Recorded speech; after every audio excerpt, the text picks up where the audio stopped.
pray. Lord, once again, it is indeed a blessing to gather together, Lord God, as a church. At alam po namin muli na kayo ay magbibigay tulong sa amin na mas lalo po naming maunawaan ang inyong salita. Kayo ay maghahayag muli ng inyong katotohanan, mga mahalagang katotohanan, Panginoon Ama, na mahalaga na mapakinggan ng bawat isa. At aming dalangin, Panginoon Ama, na hindi lamang ito aming marinig, kung hindi resulta ito, Panginoon Ama, ng tunay na pagbabago sa puso ng bawat isa, na tunay na makilala po ng bawat isa ang kagandahan ng ginawa ni Kristo Jesus at ang pag-asa na tanging matatagpuan lamang sa Kanya. I pray, Lord, that you will move in our midst and the Holy Spirit, Lord God, may truly work in each one's heart, Lord God, dahil kayo lamang din po, O Diyos, ang siyang nagbibigay kaliwanagan sa lahat ng katotohanan na inyo pong ihahayag sa amin. So I pray for your blessing. May you be glorified, Lord God, as we gather. In Jesus' name we pray. Amen and amen. So we will continue our study in the book of Hebrews. Siguro kapag may warning kayong natanggap, siguro lahat kayo may mga warning na natanggap, siguro sa malapit ninyong mga kaibigan, at sabihin na magtataas ang gasolina ng malaki, kaya magpagas ka na para hindi ka abutan ng price increase at makatipid. Anong gagawin ninyo? Siyempre, hindi ka magpapagas. Kasi matigas ang ulo ninyo eh. Pero di ba ganon, pag may warning, ang normal na gagawin natin, at alam natin na mahalaga ito, gagawin natin ito. Kung may warning na kailangan mong i-withdraw ang lahat ng pera mo sa bangko dahil magsasara na ang bangko na yan next day, anong gagawin mo? Sa inyo na lang yung pera ko. Di ba, i-withdraw nyo. Kumbaga, gagawan nyo kagad ito ng paraan dahil may nagwa-warn sa inyo na kailangan nyong gawin ito. Kung may nagsabi na may COVID 2.0, okay, at mas matindi pa daw to sa unang COVID at sinabi sa inyo na mag-grocery ka na at mag-stay ka lang sa bahay after that para hindi ka magkasakit o magka-COVID, anong gagawin mo? Siyempre, gagawin mo yung mga bagay na yun dahil mga warning at totoo yung mga kanilang sinasabi. Kung sasabihin sa inyo, kunyari, ng doktor na mamamatay ka kapag magpapatuloy kang kumain ng matatamis. Siguro ako parang talagang mag-iisip ako ng malalim dito eh. Kasi sweet tooth ako eh. Talagang, anong gagawin ninyo? Di ba may mga mahalagang warning? For sure kayo, may mga natanggap na kayong warning from different people, from your loved ones. And most of the time, yung warning na ito ay atin pong binibigyan ng kahalagahan. Marami ng warning tayo natanggap sa maraming sitwasyon sa ating buhay at madalas tayo ay tumutugon na sumusunod sa mga payo at warning na ating natatanggap, di ba? Hindi po natin ito parang binabaliwala. Pag may nag-warn sa atin at ito'y mahalaga sa atin, atin itong pinakikinggan at atin itong binibigyan ng kahalagahan. At minsan kung tayo hindi sumunod sa warning, di ba? Minsan may warning tapos hindi nyo sinunod, okay, ano ang reaksyon natin? Sayang. Hindi ko sinunod yung payo sa akin, hindi ko binigyan ng halaga yung warning, at minsan sasabihin pa ng ibang mga Pinoy, nasa huli talaga ang, alam ninyo ah. Mukhang marami na kayong pinagsisihan sa buhay ah. Okay. Sa ating inaaral na book sa Hebrews, kung inyong napansin, for the past 66 teachings na natin, pang 67 na po ito ngayon, ang writer ay nagbigay na ng 4 na warnings sa letter po na ito. Siguro nabigyan po natin ito ng halaga sa ating mga pag-aaral before. Kung inyong maaalala lamang, 2011, ako po ay nagsimula na magturo dito, that was October, at nag-start po tayo with Hebrews. And I started with the warnings. Yun po yung preaching ko for the start ko po dito as a pastor dahil mahalaga po na makita po natin yung mga warnings dito po sa Hebrews dahil mahalaga po ito. Ngayon, babalikan po natin ito at naaral na natin yung 4 na warnings na ito at babalikan ko lamang at babasahin ko sa inyo yung kahalagahan ng mga warnings na ito. Una po, naaral natin yung unang warning sa Hebrews chapter 2 verses 1 to 4. Therefore, we must pay much closer attention to what we have heard lest we drift away from it. For since the message declared by angels proved to be reliable, and every transgression or disobedience received a just retribution. May kabayaran. Lahat ng kasalanan, lahat ng mga disobedience na ating ginagawa. Kaya nga sabi sa verse 3, how shall we escape if we neglect such a great salvation? It was declared at first by the Lord, and it was attested to us by those who heard, while God also bore witness by signs and wonders and various miracles, and by gifts of the Holy Spirit distributed according to His will.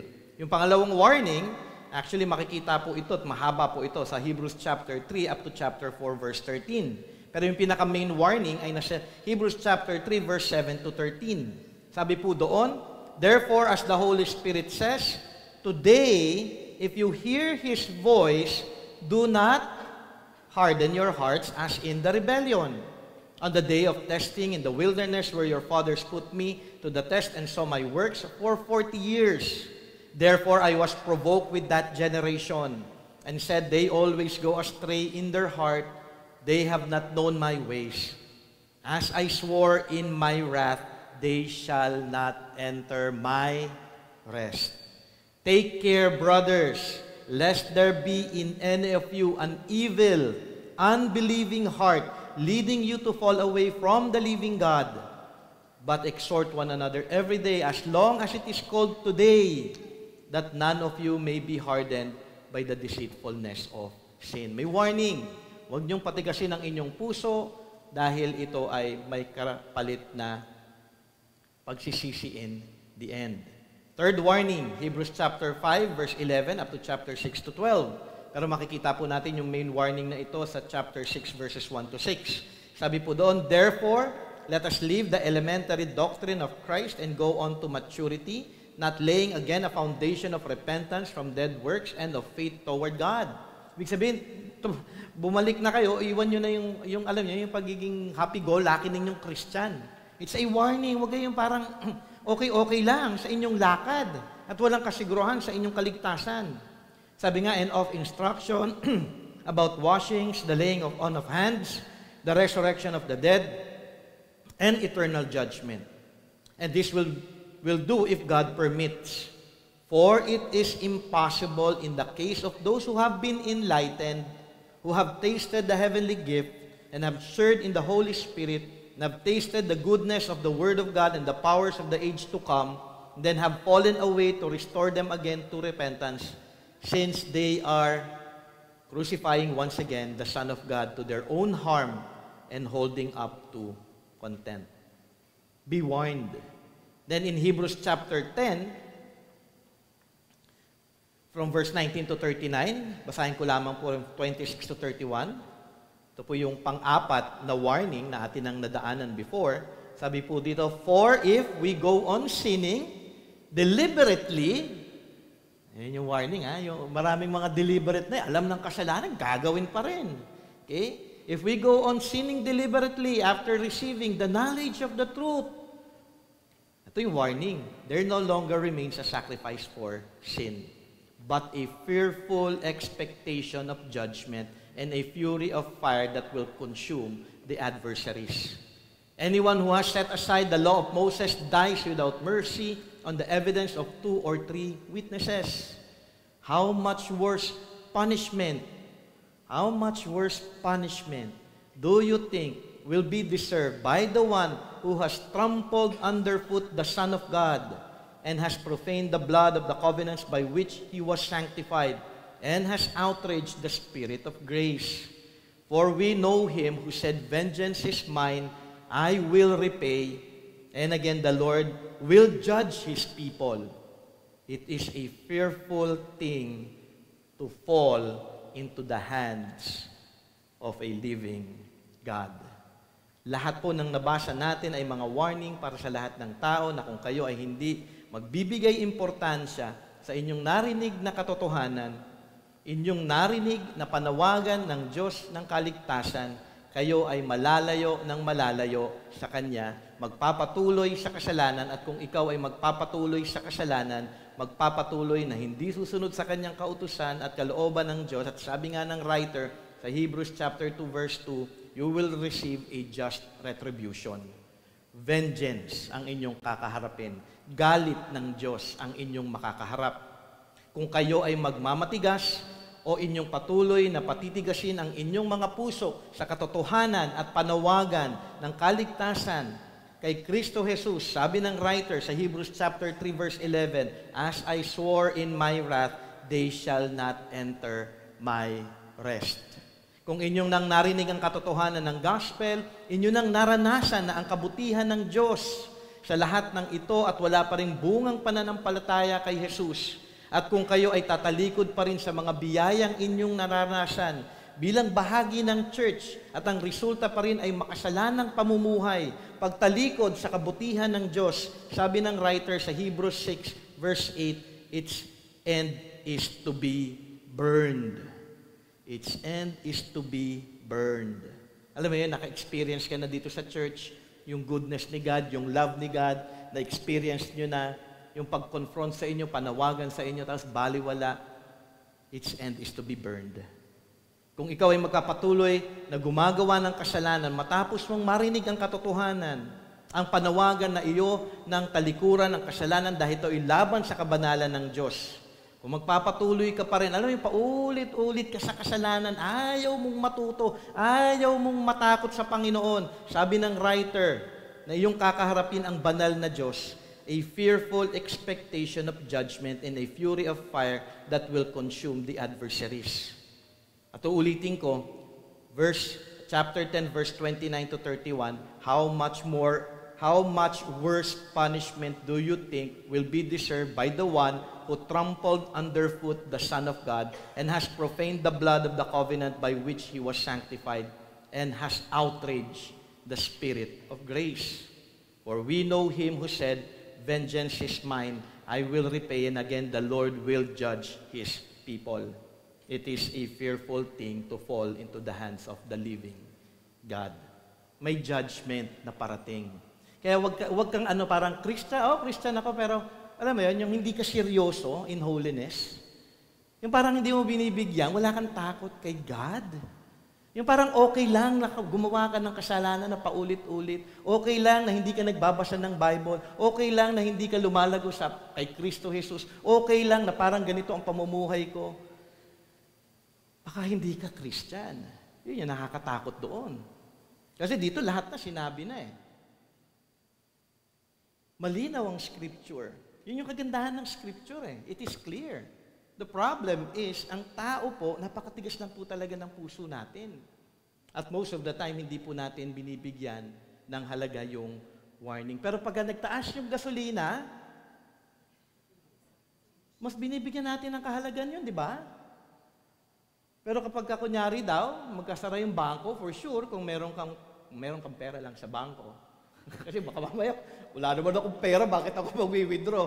Di ba? Pero kung meron kang pera sa bangko at magsasara ito at winarningan ka, anong gagawin mo? Di ba bibigyan mo siya ng importansya? At ano bang pinaka-importante sa isang tao? Kaligtasan. Kaligtasan. Kung hindi mahalaga ang buhay sa inyo, mahalaga sa Diyos na kayo ay maligtas. Kaya may scripture eh. Kaya niya pinadala si Jesus Christ. Kasi mahalaga tayo sa Kanya. Dahil nais ng Diyos na tayo ay maligtas. May judgment na parating dahil ang Diyos natin ay banal. Siya ay Diyos na puno ng kaluwalhatian at walang pwedeng makalapit sa Kanyang kabanalan. Inyong tatandaan, lahat tayo ay haharap sa Diyos. At kung ikaw ay wala pa kay Kristo Jesus, hindi ka pa rin nagsisisi o tunay na tumatalikod sa iyong kasalanan, ilagay ninyo ito sa inyong isip, ang katotohanan na ito. It is a fearful thing to fall into the hands of the living God. Hindi ka maliligtas ng iyong kabutihan. Hindi ka maliligtas dahil nandito ka ngayon sa church. Hindi ka maliligtas dahil tingin mo sa sarili mo na tama ang iyong pananaw sa iyong relihiyon. Kung wala ka kay Jesus, kung wala kang takot na gumawa o magpatuloy na mamuhay sa kasalanan, walang pagtalikod, walang repentance, iyong tandaan, may judgment kang kakaharapin sa ating Panginoong Diyos na banal. Sabi ko nga last week, kung may nakakatakot man na dapat ka talagang matakot, ito ay ang mamatay nang wala ka kay Kristo Jesus. Yun yung pinaka-nakakatakot. Tanungin ko lang, ikaw ba ngayon ay gising? Kasi mahalaga yan eh. Ikaw ba ay nakikinig ngayon, as in ngayon? Mahalaga po kasi yan eh, na gisingin nyo ngayon ang inyong sarili. Kung inaantok kayo, kurutin nyo ang inyong sarili. Mayroong judgment. Mayroong judgment. Ikaw ba ay ligtas na? Ikaw ba ay tunay na isa na kay Jesus? Ikaw ba ay tunay na nagsisi? Nakatanggap ng biyaya ng kaligtasan? Tunay mo bang binigyan halaga ang panawagan ng gospel? Isinapuso mo ba ang kaligtasan? Ay by grace. Ito ay biyaya ng Diyos at hindi sa nagawa mong kabutihan. Kinilala mo nga ba kung sino ang Diyos ayon sa kanyang paghayag, sa kanyang sarili, sa kanyang salita? Siya ang naglikha ng lahat, nagbigay buhay sa iyo, siya ay banal at laban sa kasalanan. Nakita mo na ba ang inyong tunay na kalagayan sa harap ng ating Diyos na banal na nagbigay sa atin ng buhay na tayo ay tunay na makasalanan? Na tayong lahat ay tumalikod sa Diyos, nagrebelde, sinunod ang makasariling kalooban at hindi ang kalooban ng Diyos. Tunay nga ba na iyong naunawaan kung sino si Jesus? Kung bakit siya bumaba dito sa lupa?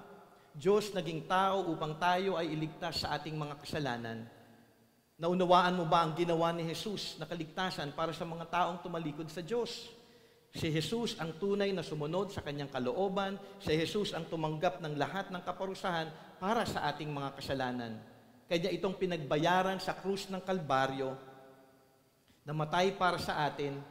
Naniniwala ka ba na pinagwagian ni Jesus ang kasalanan? Na tinanggap ng Diyos Ama ang kanyang sakripisyo? Sakripisyo na hindi galing sa atin, kundi galing lamang sa kanyang anak. At dahil sa katotohanan ito, si Jesus ay muling nabuhay, tunay na pinagwagian ang kasalanan at kung ikaw ay mananampalataya sa Kanya, ang resulta ay kapatawaran at buhay na walang hanggan. Kinikilala mo ba ngayon kung ikaw ay mananampalataya na kay Jesus, na siya ay iyong hari ng iyong buhay, na si Jesus ngayon ay nakaupo sa Kanyang kanang trono ng Ama, naghahari at ikaw ay nagpapasakop sa Kanya? Iyo nga bang nararanasan ang kaligtasang hatid ni Jesus ngayon as in yung life of a saved person? Hindi po pwede ito, hindi ninyo ma-experience kung hindi po kayo Christian. May experience po of a life of a believer, of a Christian life. Dahil nasa atin na po ang banal na Espiritu at ang banal na Espiritu ang siyang kikilos sa atin upang maranasan natin ang buhay ni Kristo Jesus. May experience po ninyo yon, hindi po pwedeng hindi. Sa inyong bagong buhay kay Jesus na ngayon, na kayo ay hindi na mamumuhay para sa inyong sarili, kung hindi kayo ay mamumuhay na para sa kaluwalhatian lamang ng ating Panginoong Diyos.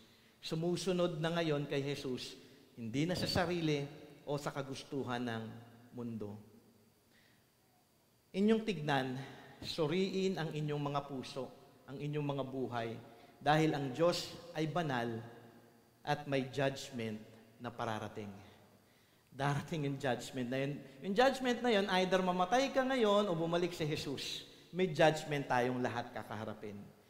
Ikaw nga ba ay Christian na? Tunay na Christian. Hindi siya Christian na, oo, Christian ako. Hindi siya, alam mo yon, pangsambit lamang. Kasi ang dami yung nagsasabi, Christian ako, pero walang buhay. May warning. May warning. And I'm pleading you, there's a warning. Dahil nakasulat po ito sa Bible. Ikaw nga ba ay isa na kay Jesus? Kung wala pa, may judgment na parating, pang sa walang hanggang kaparusahan sa lahat ng kasalanan na iyong nagawa. Huwag kang magdi-delay.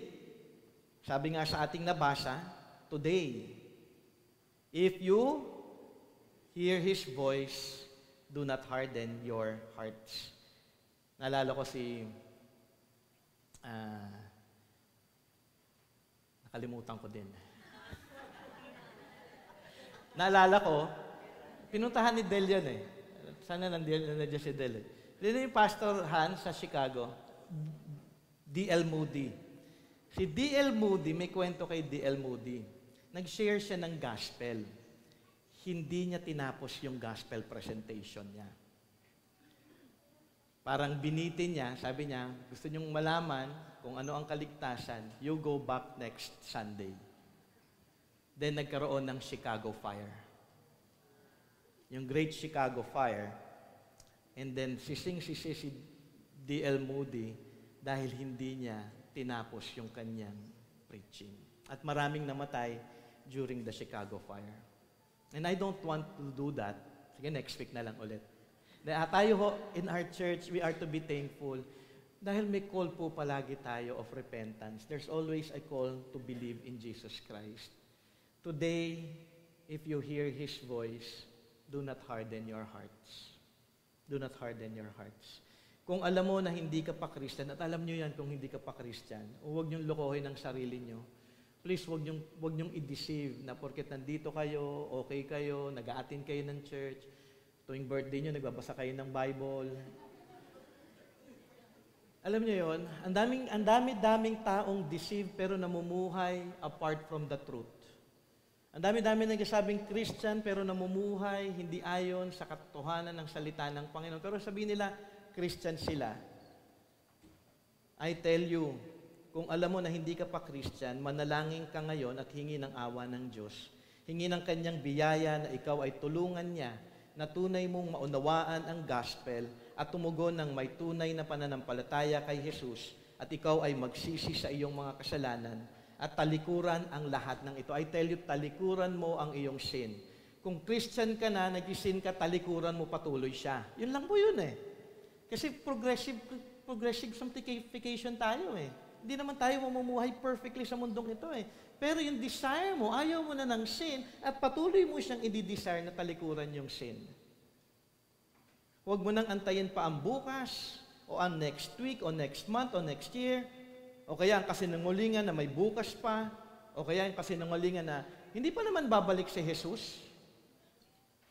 Ang panawagan ng Diyos ay ngayon na.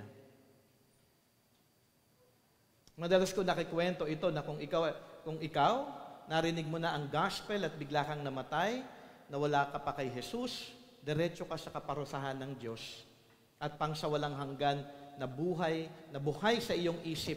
Alam mo yon? Pagka ikaw namatay, nag-a-attend ka dito sa church, tapos wala ka kay Christ, diretso ka ng hell, at nasa hell, buhay ang isip mo. Kung merong guilt, kung merong conviction, kung meron mang, alam mo yon, yung conscience, buhay ang conscience niyo sa hell. Nandun ka, naghihirap ka in hell, at paulit-ulit na maaalala mo, tinawag ako ni God for salvation. Ilang beses, shinare ang gospel sa akin. Ilang beses ko narinig ang gospel, hindi ko binigyang importansya. For eternity, forever guilty ka dahil hindi mo ginawa yun. Ano yung sabi nga ng Pinoy? Nasa huli ang, wala ka na. Kaya ngayon pa lamang, kung hindi ka Christian, I tell you, you go to God. Ask. Later on, when you go home, siyempre na, lumapit kayo sa Panginoon, lumuhod kayo sa Kanya, umiyak kayo sa Panginoon, hingin niyo ang awa niya. Dahil ganun yung ginawa ko eh.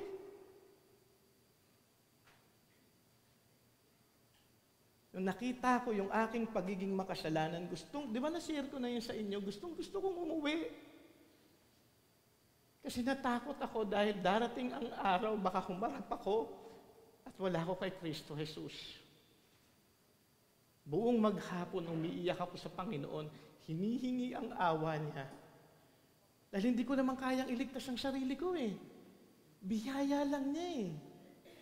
Biyaya lang niya eh. Hindi din yung pag-iyak ko eh. Pero yung pagtugon ko doon sa katotohanan at panawagan na may kaparusahan kung hindi ako tatalikod sa aking kasalanan, may kaparusahan kung hindi ako mananampalataya kay Jesus. At yun lang yung hinihingi ko maghapon. Na Lord, tulungan mo ko. Ayokong malayo sa'yo.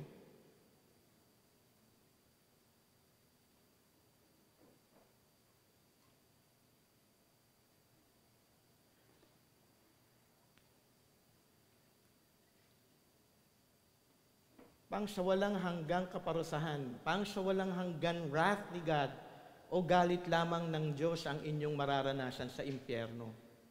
Huwag kang matulog ngayon at makinig ka sa kapanawagan ng ating Panginoon. At mayroon pang patuloy na panawagan sa ating passage na ating aaralin. At ito yung last warning ng writer dito sa Hebrews. Hebrews chapter 12 verse 25 to 29, sabi po dito, ito yung ating aaralin, see that you do not refuse him who is speaking. For if they did not escape when they refused him who warned them on earth, much less will we escape if we reject him who warns from heaven. At that time his voice shook the earth, but now he has promised, yet once more I will shake not only the earth, but also the heavens. This phrase, yet once more, indicates the removal of things that are shaken. That is, things that have been made, in order that the things that cannot be shaken may remain. Therefore, let us be grateful for receiving a kingdom that cannot be shaken. And thus let us offer to God acceptable worship with reverence and awe, for our God is a consuming fire. Ating pong hatiin ang ating pag-aaral into 4 parts. Okay? Simulan natin sa last part, sa verse 29. God is a consuming fire. Then tignan po natin verse 25, do not refuse God's call. Then verse 26 and 27, are you in the kingdom of God that cannot be shaken? Then lastly, if you are in the kingdom of God that cannot be shaken, ano po yung dapat na maging response natin? Give thanks and worship the Lord. God is a consuming fire. Siguro narinig nyo na ito ilang beses, nabasa na ninyo in Scripture. What does it mean? Ano nga ba ang ibig sabihin nito? Ating tignan, actually, siguro yung ibang passages patungkol sa, o nagtuturo din sa passage na ito. Actually, muli, ang writer ng Hebrews ay magaling talaga sa Old Testament Scripture. Okay? At kinote nga ito, yung last part ng Hebrews 12:29 sa Deuteronomy chapter 4 verse 24. Sabi po sa Deuteronomy 4:24, for the Lord your God is a consuming fire, a jealous God. Ang passage na ito actually ay nagmumula sa panawagan ni Moses sa mga Israelites patungkol sa importansya ng pagsunod sa kautusan at kalooban ng Diyos. It's about obedience. Kasi dito sinasabi ni Moses sa kanila, you obey.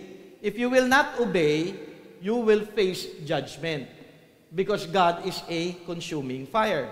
Okay? Siguro, you open your Bibles with me. Samahan niyo po ako sa Deuteronomy chapter 4. Dahil mahaba po ito, at titignan po natin yung passage sa Deuteronomy chapter 4. At isa-isahin po natin ito from verse 1 to 24. Okay, maganda na masundan niyo po ako para nakikita po niyo. Hindi ko po sinama sa PowerPoint dahil mahaba po siya. Okay, mauubos yung oras ko kakagawa ng PowerPoint. Pero maganda makita niyo sa Scripture. Okay, ito sa inyong mga Bible. If you have your Bibles, if you have your cellphone with a Bible, open it in Deuteronomy chapter 4. Mahalaga po yung mga bagay at bibigyan ko po ng emphasis yung mga importanteng verses dito. Sabi po dito, hear now, O Israel, the decrees and laws I about to teach you. Ito yung panawagan, may command. Follow them so that you may live and may go in and take possessions of the land that the Lord, the God of your fathers, is giving you. Do not add to what I command you, do not subtract from it, but keep the commands of the Lord your God that I give you. Verse 3, you saw with your own eyes what the Lord did to Baal Peor. The Lord your God destroyed from among you everyone who followed Baal Peor. But all of you who held fast to the Lord your God are still alive today.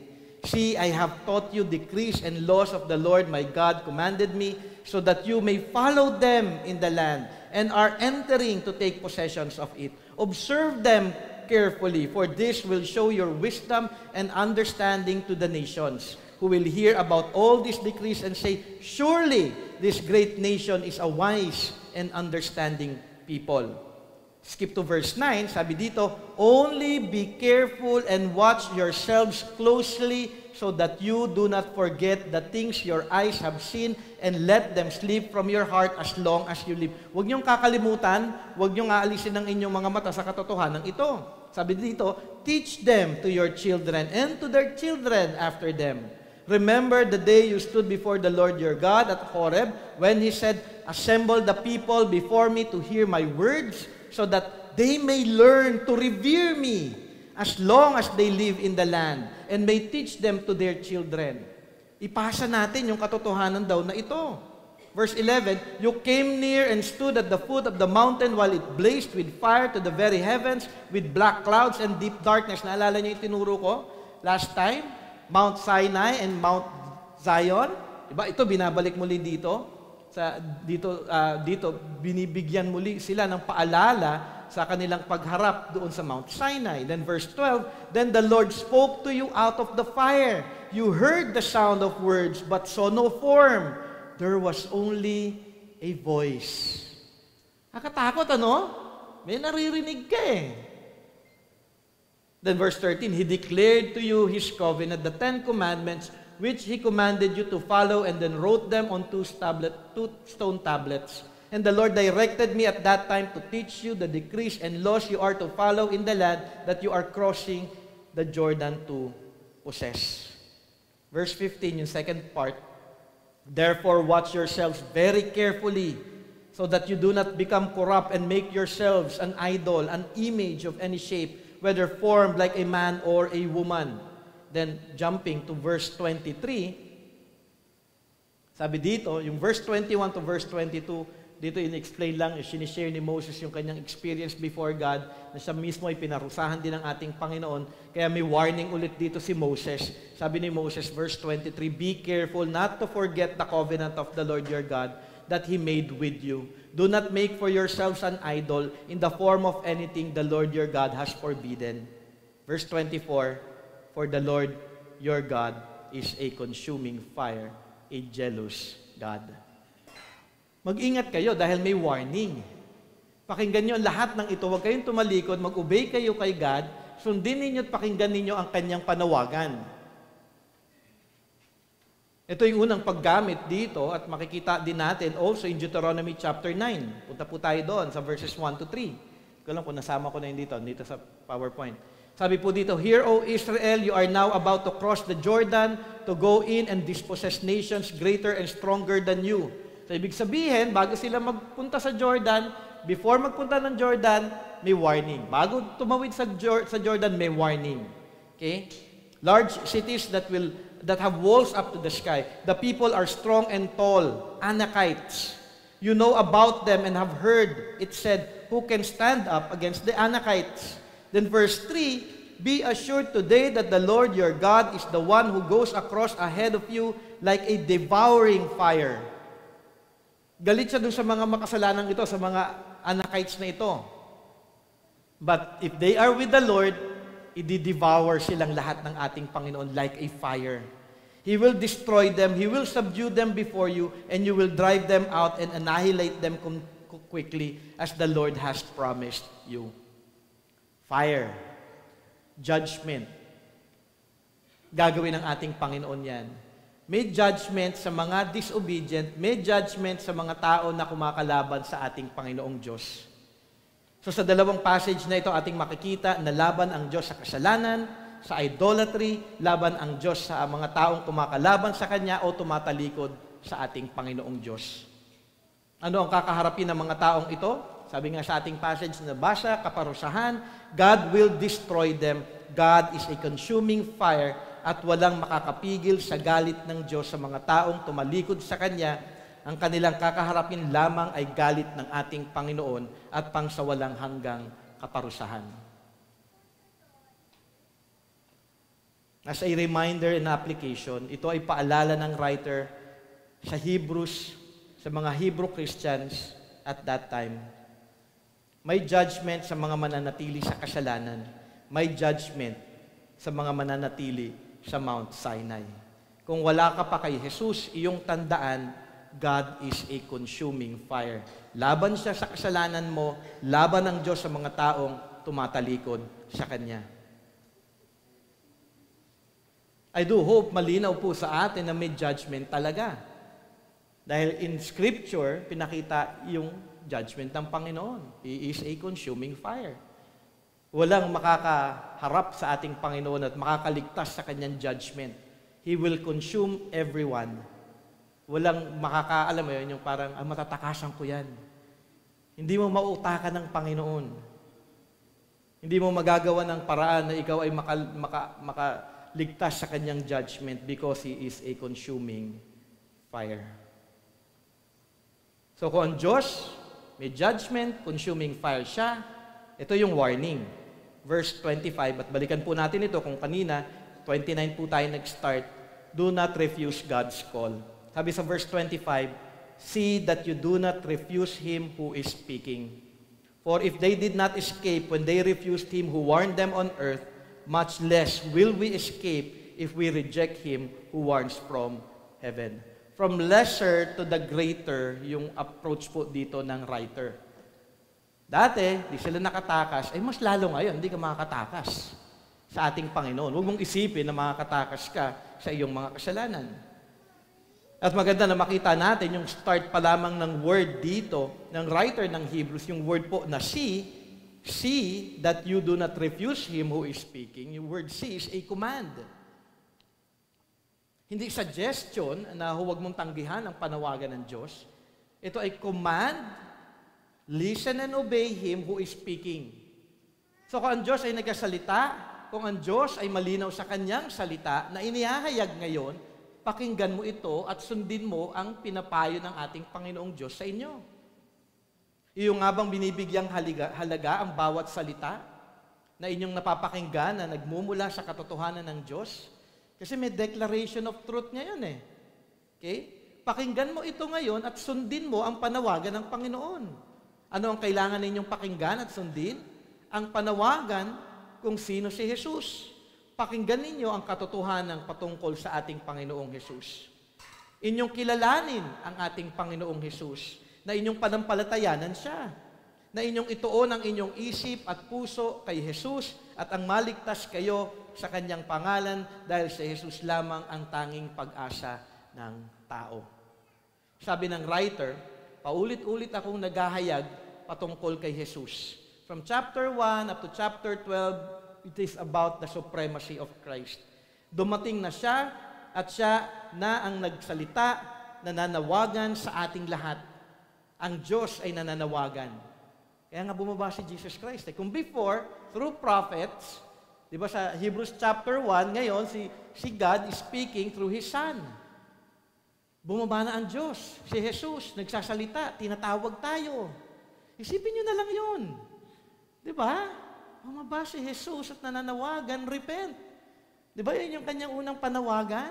Ng kanyang, after niya ng temptation, nag-start siya ng kanyang ministry, ang kanyang unang panawagan, repent for the kingdom of God is at hand. Tumalikod kayo sa kasalanan. Nagsasalita ang ating Panginoon. Kaya naman sinasabi dito ng writer, see to it that you do not refuse Him who is speaking. Nagsasalita na siya. Alam niyo ba nagsasalita si God? Not with a small voice sa tenga niyo. God is speaking through His Word. Sa Bible. He's speaking to us. Kaya inaaral natin to. Kaya kayo nandito ng Sunday para ating maaral ang salita ng Panginoon, mabasa natin yung salita ng Panginoon, mapakinggan natin ang Kanyang salita, at kayo ay dapat na makinig. At hindi i-refuse yung Kanyang mga sinasabing katotohanan sa atin. Hindi refuse yung Kanyang panawagan ng kaligtasan. Bakit ninyo kailangan pakinggan ang panawagan ng Diyos? Dahil ang mga hindi nakinig at tumalikod sa panawagan ng Diyos ay naparusahan. Kanilang kinaharap ang galit ng Diyos. Kung sila noon naparusahan, mas lalo na ngayon dahil andito na at dumating na ang Mesaya. Nananawagan sa lahat na kilalanin si Jesus, kaya manampalataya ka sa Kanya at magsisi sa iyong mga kasalanan. Kung ikaw ay tatalikod o hindi tatalikod sa iyong mga kasalanan, kung hindi ka mananampalataya kay Jesus, ang kakaharapin mo ay wrath ng Diyos, judgment ng Diyos. Sabi nga sa Hebrews 10:29, how much worse punishment do you think will be deserved by the one who has trampled underfoot the Son of God? Alam mo yon, napakalaki pong napakalaking kasalanan sa harapan ng ating Panginoon, yung hindi po pagbibigay respeto. May gospel, tinatawag ka to repent, to believe in Jesus Christ. Inaabot ka ng Panginoon, inaabot ka na niya ng Kanyang awa, ng Kanyang biyaya, ng Kanyang pag-ibig, tapos binabaliwala mo. Di ba minsan kapag kayo may kausap tapos hindi kayo pinakikinggan, ano nafe-feel ninyo? Bastos naman ito. Kausap ko, cellphone ng kaharap. Hindi ako pinakikinggan. Oo pa ng oo. Hindi naman ako naintindihan. Parang kunyari, nakikinig ka dito, no? Gaganon-ganon ka pa, no? Pero hindi ka nakikinig, hindi ka talaga nag-respond din naman ng tama. Then you have to check yourself. That is dishonoring kay God. Sabi nga, sabi sa ating passage sa Hebrews 12, for if they did not escape when they refused Him who warned them on earth, diba? Si Moses, nag-warn sa atin. Prophets, nag-warn sa atin. Si John the Baptist, nag-warn sa kanilang lahat. Si Jesus Christ, nag-warn. Mga apostles, nag-warn. In our time, patuloy pa rin natin, naririnig yung mga warnings na ito. Sabi nga, much less will we escape if we reject Him who warns from heaven. There is no escape from God. At may warning ang Diyos. At kung akala mo makakalusot ka sa judgment na ito, there is no escape if you will reject Christ. So may warning sa verse 25. See to it that you hear Him because He is speaking. At i-expound pa ito actually ng writer dito sa susunod na verse 26 at 27. Siguro, question po dito is, are you in the kingdom of God that cannot be shaken? Sabi po doon sa verse 26 to 27, at that time, His voice shook the earth, but now He has promised, yet once more I will shake not only the earth, but also the heavens. This phrase, yet once more, indicates the removal of the things that are shaken. That is, things that have been made in order that the things that cannot be shaken may remain. Kung sa panahon ni Moses, ang mundo ay na-shake, di ba? May tempest, may lindol, darkness, fire, nayayanig yung buong Mount Sinai, nagre-resulta ito ng takot sa lahat ng tao, ayaw na nilang mapakinggan ang salita ng Panginoon dahil puno na sila ng takot. Dito ipinapakita ng ating Panginoong Diyos yung kanyang kabanalan sa Mount Sinai, yung kanyang galit sa kasalanan, at sa kanyang pagsasalita, naranasan nila ang pagyanig ng mundo. Sila ay puno ng takot dahil ang Diyos ay nagsalita. Kaya nga sabi nila, a voice whose words made the hearers beg that no further message be spoken to them. Pero sabi ulit ng writer dito ng Hebrews, sa Hebrew Christians, yet once more I will shake not only the earth, but also the heavens. So mangyayari ulit ito. Isi-shake ko ulit ang lahat, not only earth, hindi lang yung experience ng mga tao during that time sa Mount Sinai, pero mismo heaven and earth.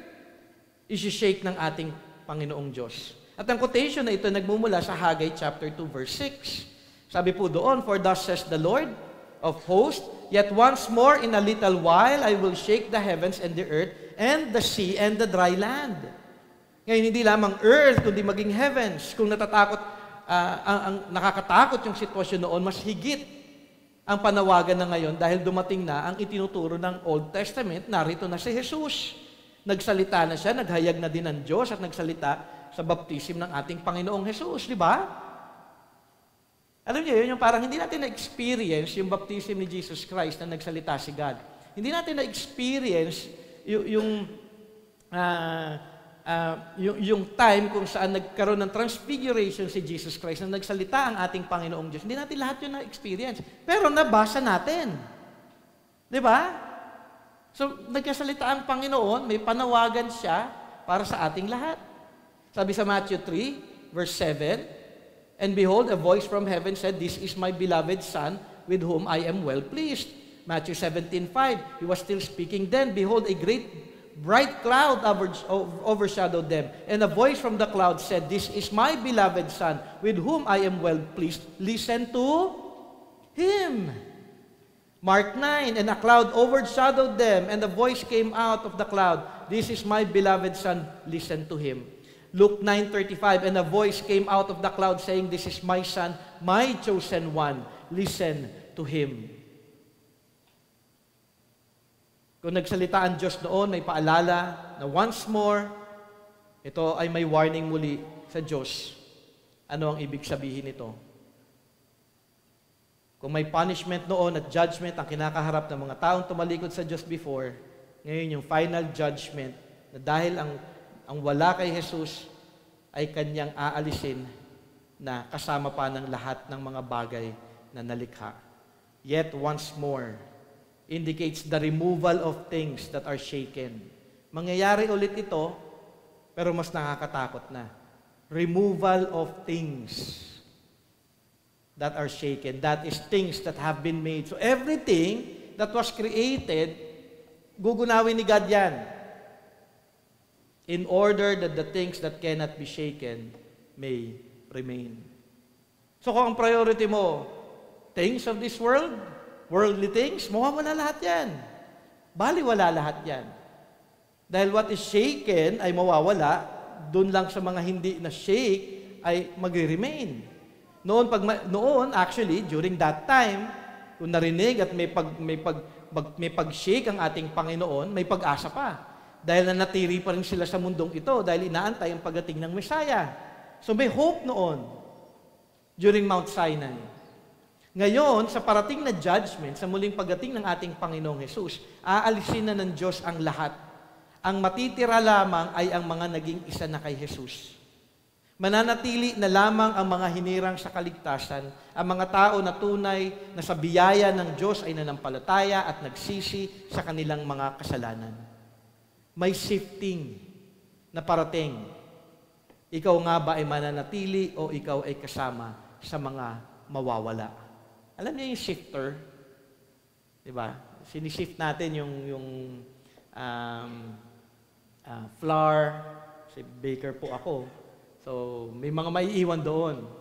So, sa dami noon, konti lang talaga maiiwan eh. Maging dito din eh. Konti lang din ang maliligtas eh. Kaya nga, narrow is the path eh. Wide is the gate eh. Wide is the road for destruction. Yung akin, sana makita ninyong lahat, kaunti lang tayo sa ating church.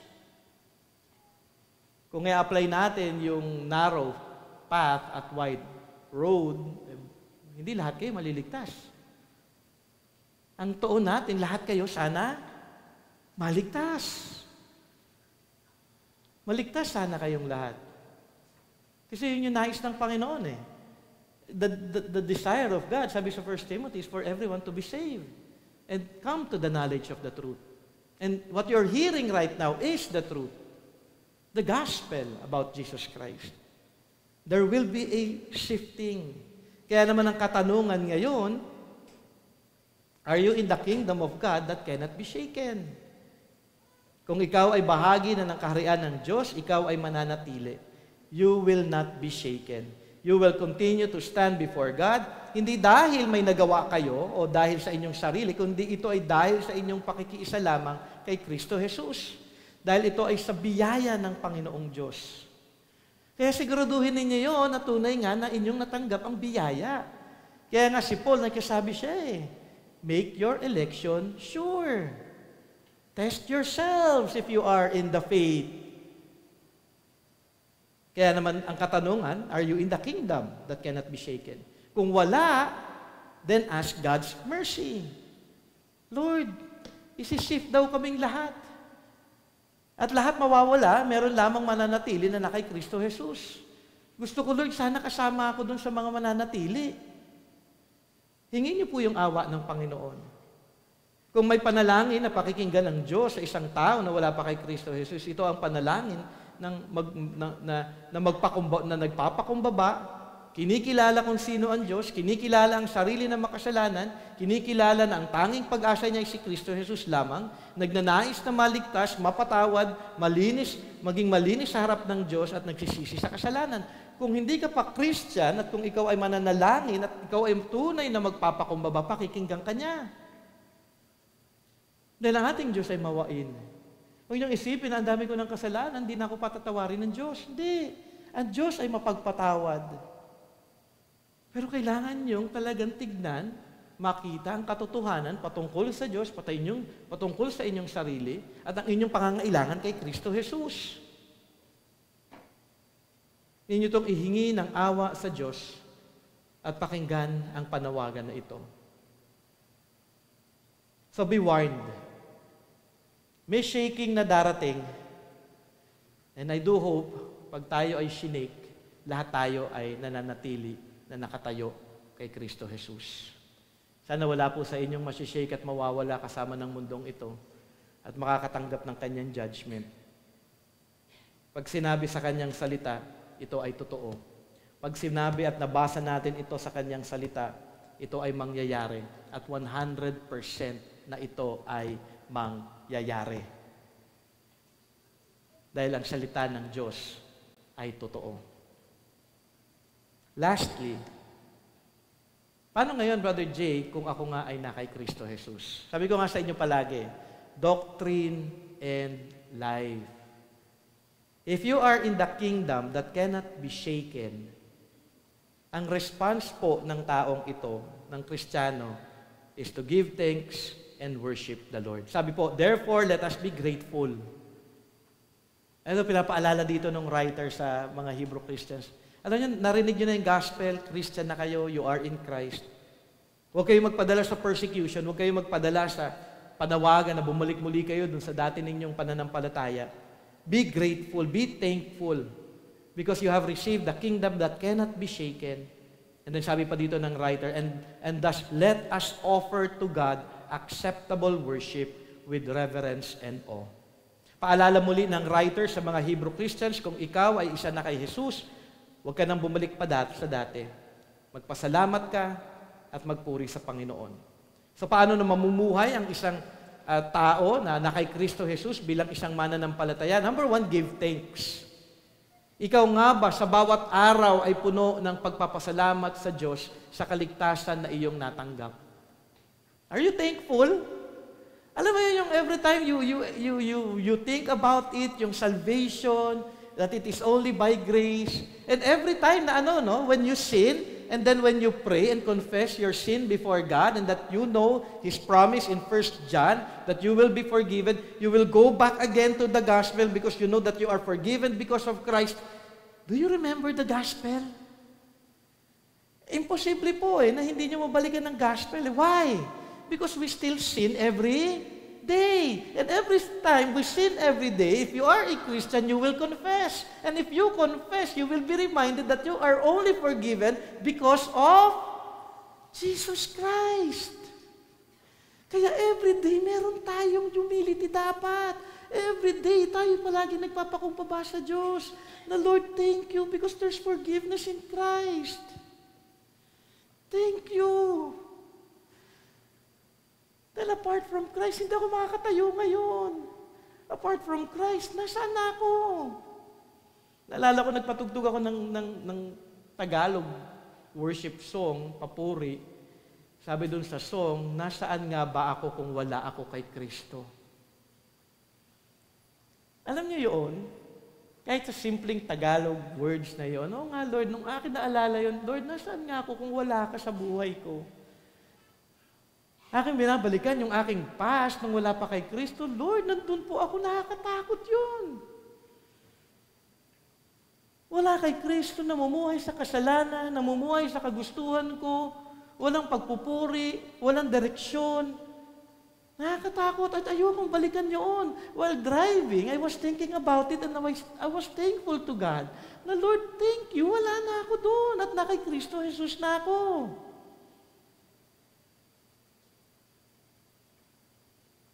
Be thankful. Be thankful to God. Be reminded of the gospel. Do you give thanks? Alam niyo, wala pong reason for us not to give thanks to God every day. Magpasalamat ka ngayon sa Diyos. Magpasalamat ka kay Jesus sa kanyang ginawang pagliligtas sa iyo. Be grateful. And lastly, worship God with reverence and awe. Ano nga ba ang acceptable worship sa Diyos na may reverence at awe? Kasi minsan sasabi, I worship God. Pero dito, didagdagan, with reverence and awe. Ang acceptable worship sa Diyos ay ang ating paglapit sa Kanya na may tunay na may pagkilala kay Jesus. We come before the presence of God because of, alam niyo ba yon, that we can only stand in the presence of God, we can only be accepted before God, it is because of Christ. So when we go to God, Lord, thank you because of Christ, I can come before you in prayer. I can come before you in worship. So humility. Di ba naalala niyo yung prayer nung dalawa, yung in-explain ni Jesus Christ, yung prayer ng Pharisee tsaka yung prayer ng isang makasalanang tao? Yung isa, Lord, salamat dahil hindi ako katulad na itong taong ito. Nagbibigay ako ng lahat, masunurin ako. Alam mo yun, pride. Hindi acceptable kapag may pride eh. When you worship God, you come before God with humility, knowing, ano yung sabi nung lalaki? Lord, have mercy on me, a sinner. When you come to this place this morning, are you filled with pride or with humility? Are you thankful before God that we can gather together, that I am one with the people of Christ? Kasama ko yung mga redeemed people ngayon na nag-worship kay God, that I am not at all acceptable before God apart from Christ. So ito'y paglapit ng may pagpapakumbaba at kinikilala ang ginawa ni Kristo, kinikilala ang kabutihan ng Diyos. Napakabuti niyo, Lord, sa akin. Kinikilala ang kanyang katapatan at nag-uumapaw na awa at pag-ibig ng Diyos sa kanya. Ano ang acceptable worship? Lumalapit ng may pagkamangha. Are you in awe of God? Di ba? Ay, hindi ba kayo in awe sa salvation? Alam mo nga, sabi nga sa scripture, nakalimutan ko ulit. Pero naalala ko na yung thinking na the more you see your sin, the more you will love God. Di ba? Yun yung time na sinasabihan nila, bakit mo binibigyang oras yung babae na yan? Sabi kay Jesus Christ. Kasi yung babae umiiyak sa kanyang harapan at ginagamit yung kanyang luha para ipanlinis dun sa paanan ng ating Panginoon, pinupunas yung kanyang mga paa. Itong babaeng ito ay nagpapakumuba dahil kinikilala niya ang aking gagawin para sa kanyang kasalanan. At mahal niya ako at ginagawa niya ang mga bagay na ito. Ganon din ba tayo na sa ating paglapit, kinikilala natin ang kabanalan ng Diyos? Di ba kayo namamangha na ako napakamakasalanan, niligtas ng Diyos, hindi ako karapat-dapat sa kahit na ano, na biyaya ng ating Panginoon? Hindi ba kayo nai-in-awe? Kung babalikan nyo lang yung inyong buhay before, kung before ka na maligtas, sa pamumuhay mo na laban sa ating Panginoon, hindi ka ba nai-in-awe na, Lord, oo nga no? Ako in-awe ko palagi eh. Tapos mapaalalahanan pa ng nanay ko. Sabihin ng nanay ko sa akin, yan, si Jaras. Kung alam nyo lang. Because of the grace of God.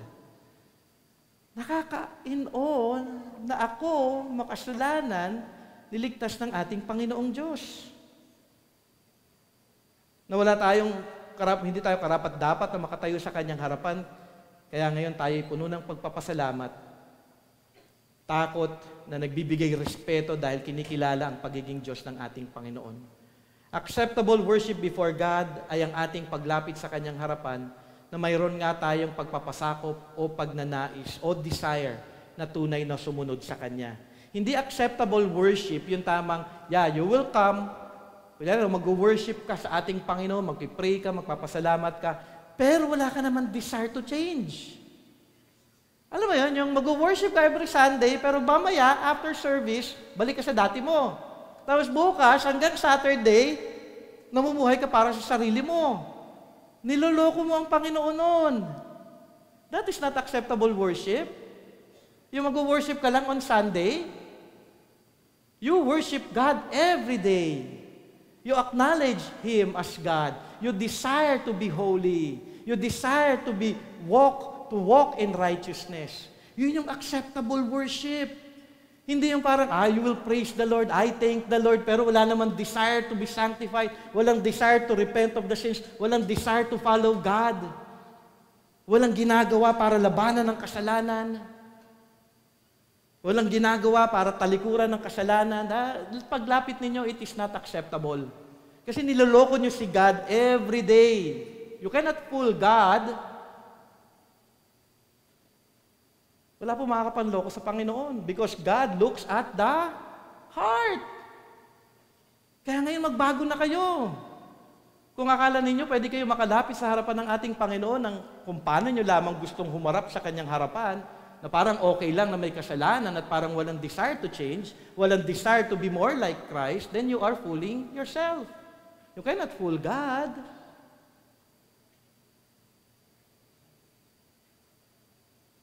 Alam mo yon, they worship me with their lips, but their heart is far from me. Naalala niyo yon? Nag-worship only in lips, but with a heart na wala pong pag-submit kay God. Ang gusto ni God, nag-worship tayo, submitted yung heart natin sa Kanya, may desire to live a holy life, may puso na nagnanais na magbago ang kanyang pag-iisip, na maiayon ito sa salita ng Diyos, na nagresulta ng tunay na pagbabago, na inililinya na ang kanyang buhay sa nais ng Diyos at kung ano ang makakapagbigay kaluwalhatian sa Kanyang pangalan. Yun yung makakapagbigay ng tunay, acceptable na worship kay God. Yung buhay mo, inililinya mo na sa Kanya, sa Kanyang salita. Ito ang acceptable worship with reverence in awe. Hindi lang magtithank ako kay God, hindi lang ilalapit ka kay God, okay lang kahit na ano, kahit na ang dungis-dungis mo. Hindi eh. Di ba? Dapat meron ka, dahil mag-repent ka man lang. Have you repented of your sins before you went to church? Di ba? Lord, I'm coming to worship before your presence with my brothers and sisters. If there are any sins in me, Lord, forgive me. Search my heart. Si David, di ba? Sa Psalms, paulit-ulit yun. Search me. A true worshiper worships in spirit and in truth. Spirit-guided, truth-guided yung kanyang pag-worship. And I do hope itong mga paalalang ito bilang mga mananampalataya ay tunay na ating maisabuhay. In ending, balikan ko lamang, there is a coming judgment. At may warning po na ibinigay dito. At last warning niya na ito. Dahil pagdating ng Hebrews chapter 13, puro na commands ulit. Paalala kung ano yung dapat niyong gawin bilang mga Christians. Inyong tatandaan, may judgment at lahat tayo ihaharap sa Diyos.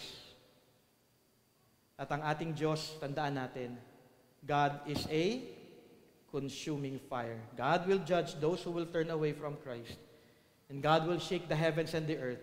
Make sure that you are in the kingdom of God that cannot be shaken. That you are truly in Christ. And if you are, give thanks and offer an acceptable worship before God. Let us pray.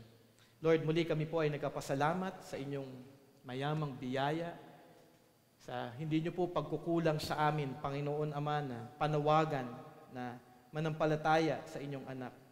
Magsisi sa aming mga kasalanan. Ng inyong panawagan na nag-uugat, Panginoon Ama, kay Kristo Jesus sa mabuting balita na paulit-ulit po ninyo na inyong malinaw na inihahayag sa aming lahat. I pray, O God, by your grace and because of your abundant mercy, move in the hearts of the people. For those who have not yet come to faith, I pray, Lord, that the Holy Spirit may truly quicken them, that you will open their eyes and their hearts to the truth, that they may come to the truth and see that you are holy, that they are sinners, and that they need Christ, and they need to believe in Christ and to repent of their sins. Lord, have mercy. Have mercy, O God. For those who are in Christ, Lord, help us all to always give thanks, to have a humble heart, that as we come before you, our hearts, O God, is filled with joy and thanksgiving because of Christ. As we come to worship you, may we always be humble and truly acknowledge that we are nothing, and that we can only come before you because of Jesus Christ. Thank you, Lord, for your word. Thank you, Lord God, for everyone who is here, Lord God. Thank you for allowing us to hear your message. And may it be clear, Lord, sa puso po ng bawat isa. Bless us, Lord, even later on sa aming fellowship, maging sa communion service, maging sa biblical counseling training po namin later on. We pray, Lord, na patuloy po namin kayong makasama, patuloy niyo po kaming turuan, patuloy niyo po kami, Panginoon Ama, na gabayan sa lahat ng mga katotohanan pa na aming matututunan. Bless each one, Lord God, sa kanilang pag-uwi later on, sa darating na mga araw, Tulungan niyo po kami, ang bawat isa na tunay na lumago kay Kristo, mahalin ka, sundin ka, at paglingkuran ka. Ito po ang aming dalangin sa pangalan ni Kristo Jesus. Amen and Amen. Okay.